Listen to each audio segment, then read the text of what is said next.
नमस्कार, मैं डॉक्टर राजकुमारी शर्मा आज आपके समक्ष यशपाल द्वारा रचित कहानी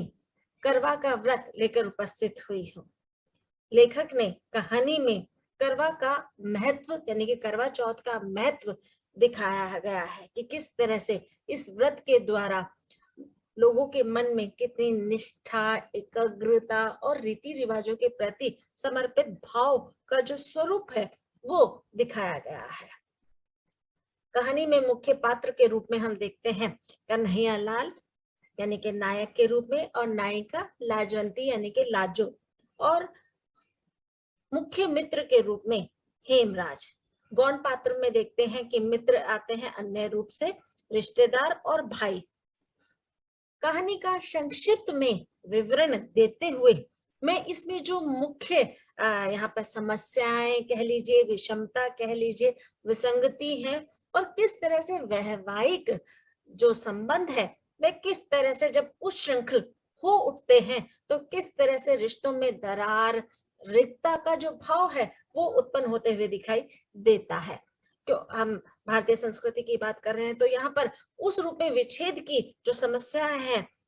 इस काल तक नहीं आई थी। अमूमन हम देखते हैं कि अन्य कालों में इस तरह से अगर वैवाहिक संबंधों में अगर किसी भी तरह का कोई भी असंकेत मिलता हुआ दिखाई देता है या हम देखते हैं कि संबंधों में कड़वाहट, छटपटाहट या झल्लाहट उत्पन्न होती है तो कहीं ना कहीं संबंध विच्छेद की समस्या भी उत्पन्न होते हुए दिखाई देती है। तो कहानी में लेखक ने पूर्ण रूप से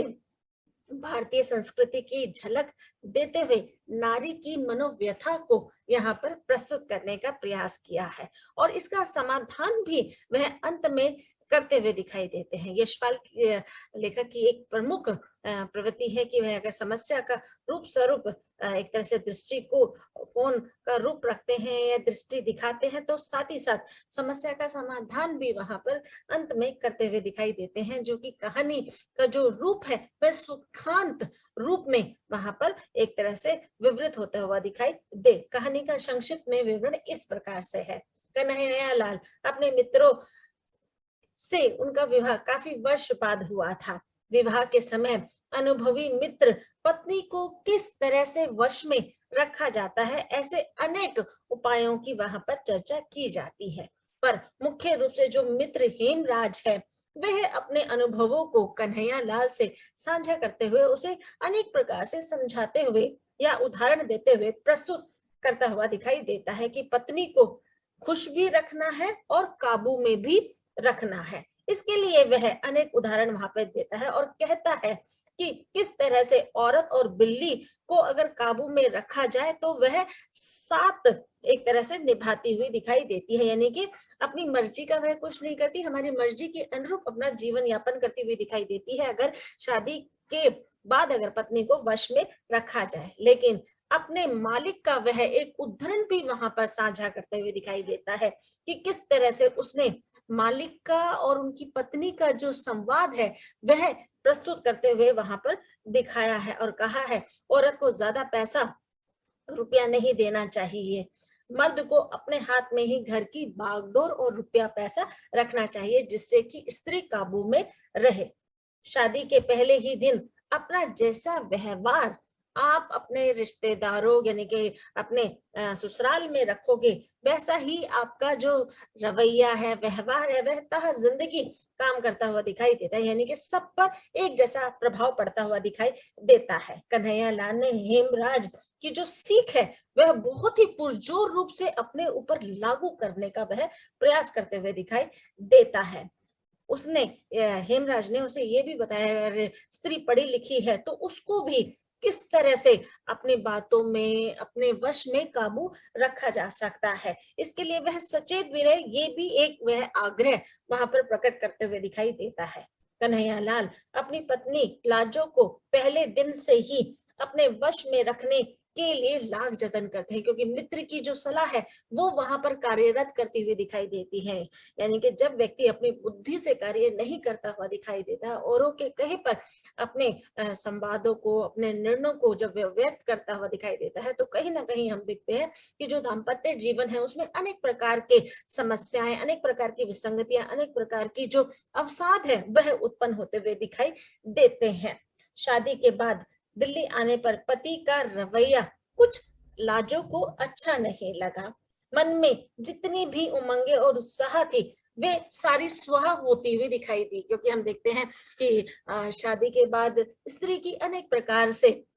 इच्छाएं जागृत होते हुए दिखाई देती है, क्योंकि वह जो कुछ अपने घर में नहीं कर पाती वह पति के सानिध्य में रहकर वह उन सब उत्साह को, इच्छाओं को पूरा करने का दम वहां पर रखती हुई दिखाई देती है। पर जब वह इच्छाओं को और आकांक्षाओं को पूरी होते हुए नहीं दिखाई देती तो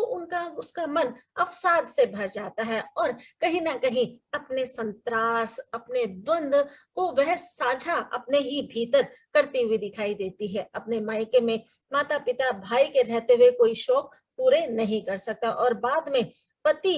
के साथ रहने पर भी उसकी इच्छाएं वहां पर पूरी होती नहीं दिखाई देती, तो वहां पर उसके मन में अनेक प्रकार से द्वंद उत्पन्न होते हुए दिखाई देते हैं, और पूरी तरह से वे पति की हुकूमत के अनुसार अपना जीवन यापन करती हुई दिखाई देती है। कन्हैयालाल मन में काफी बार उसके मन में यह ख्याल आता है कि क्यों ना पत्नी की जो छोटी मोटी इच्छाएं हैं वह पूरी कर दे, पर मित्र की सलाह के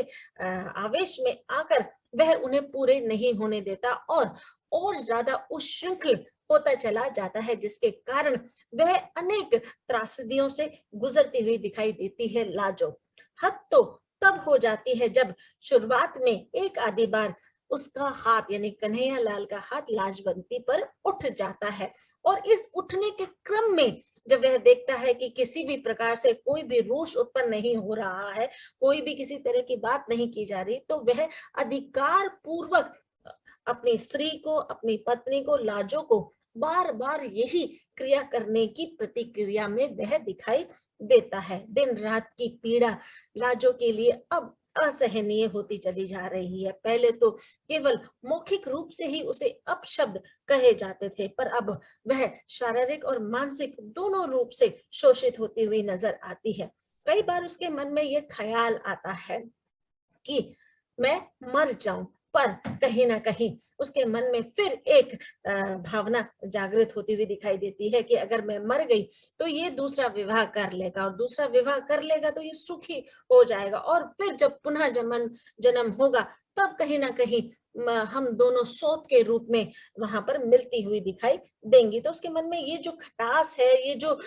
मिथक या हम कहें कि अर्ध सत्य है कि कहीं ना कहीं हम देखते हैं कि अगर इस जन्म में हमारी जो इच्छाएं पूरी नहीं होती है, किसी कारणवश रह जाती है, तो हमें पुनः जन्म जरूर मिलता है और उसमें हम वह प्राप्त करते हुए दिखाई देते हैं। ऐसी मिथक और पौराणिक कथाओं में मैंने अक्सर देखा है। करवा चौथ का व्रत आया, मायके में लाजो के भाई ने भी 2 रुपए करवे के नाम पर मनी ऑर्डर भिजवा दिया था। भारतीय हिंदू संस्कृति में करवा चौथ का अपना महत्व है। इस व्रत को सुहागने स्त्री अपने पति की लंबी उम्र के लिए रखती है। लाजो ने भी व्रत रखा और पति से सरगी मंगवाकर आस पड़ोस में व्रत के लिए कह आए, लेकिन कन्हैया लाल अपने मित्रों, अपने दोस्तों के साथ घूमने फिरने में वो 2-3 रुपए उसके खर्च हो जाते हैं और वह खाली हाथ ही घर आ जाता है, जिसे देखकर लाजवंती का जो चेहरा है वो बहुत ही निराशा से भर जाता है, उदास हो जाता है और मन में अनेक प्रकार के ख्याल आने लगते हैं। उसने उठकर एक मतलब मन में जैसे हम देखते हैं कि अनेक प्रकार के जब पति इच्छा पूरी नहीं करता, इच्छा तो बहुत दूर की बात है, जब वह नियम के अनुसार भी कार्य करता हुआ नहीं दिखाई देता तो हमारे मन में अनेक प्रकार के जो एक तरह से आवेश है, क्रोध है, वह भर उठते हैं। और पत्नी पति से जब यह पूछती है कि आप करवे क्यों नहीं लेके आए, तो वह उसे समझाने बुझाने के अंतराल में भी नहीं रखता है और उसे डांट डपट कर एक तरफ कर देता है, जिससे लाजो का मन बहुत ज्यादा रोष और खिन्न से भर उठता है और ऐसे में वह अनेक प्रकार के जो सवाल जवाब अपने दिलो दिमाग में आंतरिक रूप से चल रहे होते हैं, उसका व्याख्यान वह नहीं वहां करती हुई दिखाई देती, पर उसके मन में एक ख्याल जरूर आता है कि दिन रात की मार डांट डपट से उसका जीवन निरर्थक हो गया है। उसे जीवन जीने की जो प्रबल इच्छा उसके मन में थी, वह कहीं ना कहीं रिक्त होती चली जाती है, जिसके कारण वह अनेक प्रकार से संत्रास के वातावरण में अपना जीवन यापन करती हुई दिखाई देती है। उसे रात में ऐसा लगा कि कहीं ना कहीं लाजो के मन में इस प्रकार के सवाल आ रहे होंगे, पर वह उस पर एक तरह से पूर्ण रूप से दबाव नहीं बनाता या बनते हुए देखता है। मन में अनेक ख्याल आने लगे। उसने क्या किया, एक बार जब करवा चौथ का व्रत आया तो उसने उठकर, क्योंकि ऐसे पति के लिए क्या व्रत रखना, ऐसे उसके मन में भावनाएं आ रही थी, जो सारा दिन उसके लिए रोटी सब्जी खाना बिस्तर चप्पल जूते ही लाती थक जाती है, जिसके कारण उसके मन में अनेक प्रकार के आवेश भर जाते हैं और इस आवेश में वह करवा चौथ का व्रत एक तरह से तोड़ती हुई दिखाई देती है और वह उठकर एक रोटी खा लेती है और पानी पीकर अपने आप को संतुष्ट कर लेती है, क्योंकि हमने देखा है कि किस तरह से जब नारी समर्पण का भाव रखती है तो पूरी तरह से समर्पित होते हुए भी दिखाई देती है, तन की अवस्था में भी मन के अवस्था में भी वह दिखाई देती है। पर जब उसके मन में रोष उत्पन्न होता है तो वह किसी भी संस्कृति के रीति रिवाजों या हम कहें मूल्यों को मानने से दरकिनार करती हुई भी दिखाई देती है। कहानी में जब फेर बदल आता है तो वो इस रूप में आता है कि पति कन्हैया लाल ने लाजो को एक तरह से मारने के लिए वह वहां पर उठा और वह चिल्लाकर बोली, मार ले, जी भर के मार ले, जान से मार डाल, मैंने तेरे लिए व्रत नहीं रखा। कन्हैयालाल उसकी बात को सुनकर हैरान हो जाता है और परेशान हो जाता है और परेशान होकर वह रात में ही अपने घर से बाहर की ओर निकल जाता है। रात भर घर नहीं लौटता, जिसके कारण लाजो को थोड़ी परेशानी तो होती है, पर वह बेफिक्री से अपना उस समय वह निकालती हुई दिखाई देती है। काफी समय बाद जब कन्हैया लाल लौट कर घर आता है तो उसे एक अलग से ही व्यवहार उसका दिखाई देता है। वह अपने आप ही बिस्तर बिछा रहा है, उठा रहा है और कहीं ना कहीं लाजो की वह मदद करता हुआ भी दिखाई देता है। लाजो को इस परिवर्तन से थोड़ी खुशी तो हो रही है, साथ ही साथ डर का भी वहां पर भाव उत्पन्न होते हुए दिखाई देता है। अब कन्हैया लाल लाजो की फिक्र करने लगा है। लाजो जब मलेरिया से ग्रस्त होती है तो कन्हैया लाल उसे एक भी काम करने नहीं देता, उसका सारा काम वह करता हुआ दिखाई देता है। जब अगली बार करवा चौथ का व्रत आया तो कन्हैया लाल ने उसे समझाया कि व्रत